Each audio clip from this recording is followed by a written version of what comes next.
Real news Haryana देखने वाले सारे दर्शकों ने करण समान की राम राम। वीडियो दिखाई थी पहले बाबा का जो वशीकरण करने का एक मामला सामने आया था, तांत्रिक विद्या जो मंदिर के अंदर करते थे और ग्रामीणों ने उसका विरोध किया था। वीडियो के अंदर आरोप लगाए गए थे कि कुछ लोग बाबा का साथ दे रहे हैं। उन्होंने बताया था 70% लोग हैं जो वो बाबा के खिलाफ हैं और 30% बाबा के साथ हैं। लेकिन जो दूसरा पक्ष है वो हमारे साथ जुड़ चुका है, उनसे भी पूरी जानकारी लेंगे कि क्या कारण है, जो बाबा है किस कारण यहाँ पर जो विवाद हुआ है क्या कारण हुआ है, क्या पूरा मामला सच्चाई आपके सामने लेकर आएंगे। क्योंकि एक पक्ष को आप देख चुके हैं तो दूसरा पक्ष भी देखना आपके लिए बहुत ज़रूरी है, क्योंकि आप बता सकते हैं दोनों पक्षों की जो बातें सुनेंगे उसी से आप बता सकते हैं कि किस में गलती है और क्या कारण है। तो आइए दूसरे पक्ष से आपकी बातें करवाते हैं। बताइए जी, बाबा मामला जो है इस गांव का बहुत ज्यादा सोशल मीडिया पर वायरल हो रहा है, क्या कुछ मामला है और आप उसके बारे में क्या कहना चाहते हैं? भाई साहब, ये सोशल मीडिया पर वायरल होया नहीं, ये करा गया है। ये सोशल मीडिया पर वायरल करने वाले गांव के दो चार ही है, बाकी ढाणी सांचला से इसके पक्ष बाबा के पक्ष में ही है। सभी किसी ने नहीं निकाला। इन्होंने ढाणी भोजराज ने अकेली में ही पंचायत करके अकेले ने ही दोषी घोषित किया, अकेले ने पंचायत की और अकेले ने ही बाबा को दोषी करके वो निकाल दिया गया था। मामला क्या है, ये पूरा मामला क्या है? मामला कुछ है लेन देन का। किसी एक बंदे से कुछ पैसे का लेन देन था और उसने ये सभी षड्यंत्र रचे और उसके अंदर कुछ लोग इस गांव से हैं दो चार और कुछ ढाणी भोजराज तो पूरी की पूरी है। कुछ वशीकरण की बातें भी सामने हैं। ये सब षड्यंत्र है, वीडियो है ना जो बनाई हुई है, ये सब में वायरल हो चुकी है, सब ने देख रखा है, सभी ने ये निर्दोष साबित किया है। खुद डीएसपी ने देखी है, उन्होंने निर्दोष साबित किया है। और हमारी पंचायत हुई है 2 तारीख को डीएसपी के साथ, उसमें ये निर्दोष पाए गए। और उसके बाद में 5 तारीख को फिर पंचायत हुई थी, उसमें उन्होंने दूसरे पक्ष ने जिसने ये आरोप लगाए थे उन्होंने माफी मांगी है और लिखित में माफीनामा है वो डीएसपी के पास है। और उन्होंने 5 तारीख को माफी देने के बाद मंतों पर छोड़ दिया था बाबे का मामला। और मंत सुखराईनाथ जी ने ये कमान संभाली थी। उन्होंने आके कमान संभालने के बाद में यहाँ का निरीक्षण किया। निरीक्षण करने के बाद में उन्होंने कोई खामियां नहीं पाई गई, जिसकी वजह से मंत सुखराईनाथ जी ने अपना पक्ष रखते हुए कहा कि बाबा जी निर्दोष है और उन पर कोई दोष नहीं है। अब बाबा यहीं रहेंगे और इनके आगे जो कार्रवाई होगी हम थोड़ी दिन देखने के बाद में चर्चा करेंगे। बाबा के बारे में तो हमें कोई ज्यादा जानकारी नहीं है, क्योंकि उन्होंने ये प्रक्रिया डीएसपी साहब के सामने रख दी थी उन्होंने। अब वो डीएसपी से आप पूछ सकते हैं उन्होंने क्या रखा है। बाबा का आप समर्थन कर रहे हो, उसके बारे में समर्थन पता होगा ना? हम समर्थन कर रहे हैं। डीएसपी साहब ने उन्होंने निर्दोष साबित कर दिया। हम कानून के साथ हैं और हमें कानून पर विश्वास है। आपने मामला बताया कि लेन देन का मामला था, क्या मामला था? कितने पैसों का था या किसी अन्य प्रकार का कोई मामला था? कुछ पैसों का था, किसी एक बंदे के साथ में था। क्या नाम नहीं ले सकता मैं। बाबा के साथ में था या किसी? बाबा के साथ में था और डेरे में हर अमाउस को दूध आता है, उसका मामला था। तो फिर पूरा गांव क्यों इकट्ठा उसके विरुद्ध में खड़ा हो गया? जैसा क्या बात हुई? कहाँ पूरा गांव? एक मामले की को लेकर। पूरा गांव नहीं है जी। अच्छा जी, पूरा गांव नहीं है। मैंने बता दिया ना आपको, भाई ढाणी भोजराज अकेली ने पंचायत की थी और अकेले ने निर्णय लिया भाई बाबा दोषी है, उन्होंने निकाल दिया। जब ढाणी वालों को पता चला कि बाबा निर्दोष नहीं है तब उनके समर्थक ने सभी ढाणी भोजराज को छोड़ के ढाणी सांचला पूरी की पूरी उसके समर्थन में है। सर, एक जो तांत्रिक की वीडियो वायरल हुई है वो उसी डेरे के अंदर है जिसमें वो बाबा जी भी बैठे दिखाई दे रहे हैं, वो वीडियो में कितनी सच्चाई है? वो वीडियो उन्होंने डीएसपी साहब को दिखा दी है। डीएसपी साहब ने देख के कहा ये फ्रॉड है, ये वीडियो सिर्फ ब्लैकमेलिंग के लिए बनाई गई है। और एक ऑडियो भी साथ में वायरल हुई। ऑडियो आपने तो अभी तक सुनी नहीं है मैंने तो, और ऑडियो के बारे में उनको जानकारी है डीएसपी साहब ने जो भी है उनके। मामला जातिगत भी बताया जा रहा है, कुछ लोगों ने आरोप लगाया कि जातिगत इसको रंग दिया जा रहा है, क्या कहेंगे इसको? देखो जी, ये जो हमारा गांव का डेरा है ना, ये 3 गांव है। यहाँ गांव ढाणी सांचला ढाणी और भोजराज 3 गांव का डेरा है। इस डेरे के अंदर ये जो मंत्री है ये 55 वर्ष से यही है। 3 वर्ष के थे तब से इनको छोड़ा गया है। तो तब से ये यहीं पर इनकी माता जी ने इनको यहाँ से डाल दिया था। क्योंकि बाबा की मनोकामना से ही मतलब बच्चा हुआ था और उसकी माँ ने इसको यहीं चढ़ा दिया गांव के मंदिर में। और इस अखाड़े के अंदर मतलब वो 55 साल से रह रहे हैं और लगभग गद्दी संभाली हुई उनको 25 वर्ष हो गए, 25-26 वर्ष हो गए। तो 25-26 वर्ष से इनके ऊपर कोई भी आरोप, पहले कोई आरोप नहीं है, कहीं भी कोई भी आरोप नहीं है आज तक।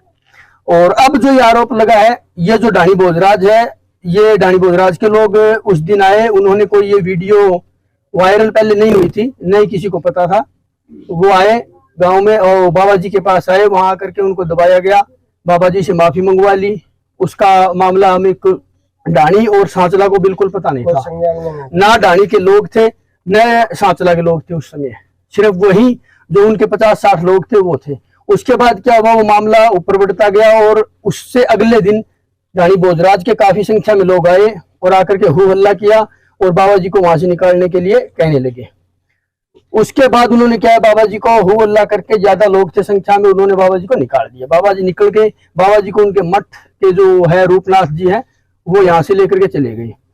बाद में क्या होता है कि वो जो लड़की है वही आती है, वो लड़की जिस लड़की को मतलब आधार बना करके उसके ऊपर षड्यंत्र रचा गया था, वो लड़की आकर के मंदिर के अंदर पूरी पंचायत, पूरे गांव के लोगों के सामने उसने कहा कि बाबा जी निर्दोष है और मैं इस चीज को, ना मेरे साथ कोई वशीकरण किया गया है, ना मैं इसको मानती हूँ। इस मामले में लड़की का जो जिक्र किया है, ये इंटरफेयर कहाँ से हुआ? ये इंटरफेयर उसी दिन से हुआ जिस दिन बाबा जी को मंदिर के अंदर निकालने का साजिश थी, जिस दिन निकाला गया बाबा जी को उसी दिन। लड़की का इसमें क्या रोल है, किस प्रकार से उस लड़की का जो है नाम आया है? लड़की का नाम वही उजागर करने वाले, हमें उसका भी नहीं पता, लड़की का नाम वही उजागर करने वाले। लेकिन उससे अगले दिन लड़की ने क्या किया, थाने में जाकर के FIR कटा दी 500 लोगों के खिलाफ। मेरा कहने का मतलब ये है कि लड़की का जो जिक्र आया है ये कैसे आया है? ये मैं बताता हूँ आपको, ये एक साधु से तांत्रिक जो कर रहे हैं प्रक्रिया, एक साधु से जो सिद्धि प्राप्त करनी होती है, एक साधु से साधु नहीं कर सकता, दूसरे साधु की सहायता लेनी पड़ती है उसमें, और वही उन्होंने साधु को बुलाया था। और ये लड़की थी, ऋतु का नाम कह रहे हैं, ये ऋतुमती, आप विकिपीडिया है उसके ऊपर आप सर्च कर सकते हो इसको, ये ऋतुमती उसका मंत्र जाप है।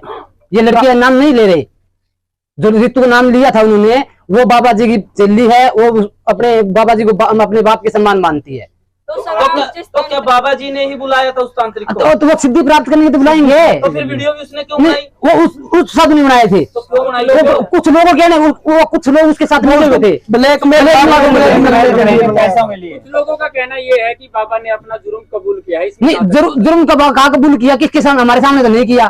सर, आप सैकड़ों लोग यहाँ इकट्ठा हुए हैं, दोनों गांव पास पास में हैं, तो क्या चाहते हैं आप? हम इस गांव में पूरी शांति चाहते हैं, बढ़िया ढंग से माहौल भाईचारा बना रहे, माहौल बढ़िया रहे, यही चाहते हैं। और कानूनी प्रक्रिया से कानूनी प्रक्रिया पर हमें पूरा विश्वास है। आपको क्या लगता है, जो अघोरी, जो तांत्रिक बुलाया गया था, उसने जो वीडियो बनाई है विरोध में, वो कहता है कि एक लड़की के वशीकरण के नहीं, ये षड्यंत्र रचा गया था और ये वीडियो उस षड्यंत्रकारियों के द्वारा कहने पर बनाई गई है।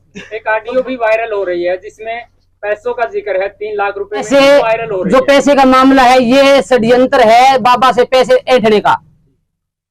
ठीक है, बाबा से पैसे ऐंठने का आपने ठीक हाँ। बता दिया, लेकिन वही बाबा जो है वो वहां पर आकर के वशीकरण कर रहा है, ये क्या कारण? वशीकरण नहीं कर रहा है, ये वो सिद्धि कर रहा है, बाबा जी सिद्धि करवा रहे हैं उनसे। दूसरा जिस प्रकार एक मरीज एक डॉक्टर से ठीक नहीं होता, दूसरे डॉक्टर के पास जाते हैं, वही इसका मैटर है, वो सिद्धि प्राप्त करनी पड़ती है इनको। और साधु अगर कोई कहीं ना कहीं उसके मटके जो बड़े होते हैं वो भी तो आते हैं, तो क्यों नहीं आई? सिद्धि प्राप्त कर नहीं, 2 साधु के बीच में होती है, पूरे समाज के सामने थे, मटके तो आते हैं, समाज के सामने नहीं होती, जब सिद्धि प्राप्त होते हैं मटके तो आए। ये समाज के सामने नहीं होती है, एकांत में होती है। ये प्राप्त होने के बाद ये एकांत में होती है सिद्धि।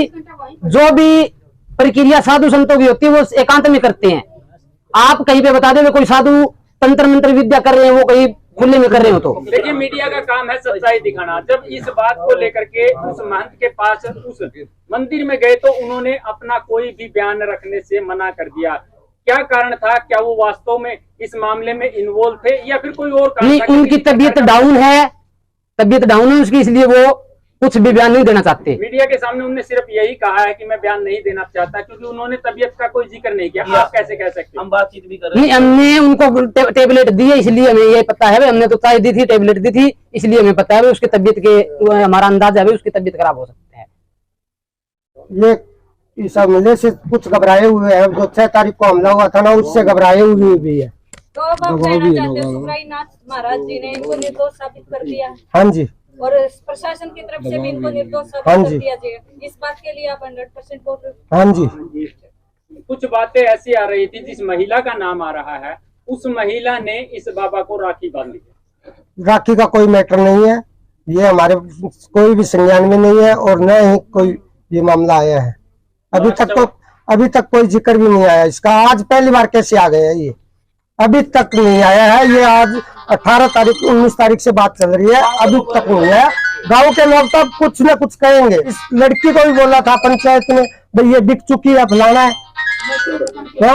इतने आप शब्द बोले, आपकी खुद की लड़की है, उनकी खुद की लड़की है। हमारे गांव की छोड़ो, उनके गांव की लड़की है, खुद की बेटी है उनकी। हम भी हमारी बेटी मानते हैं उसको, फिर भी उन्होंने ये बोला है भाई बिक चुकी है।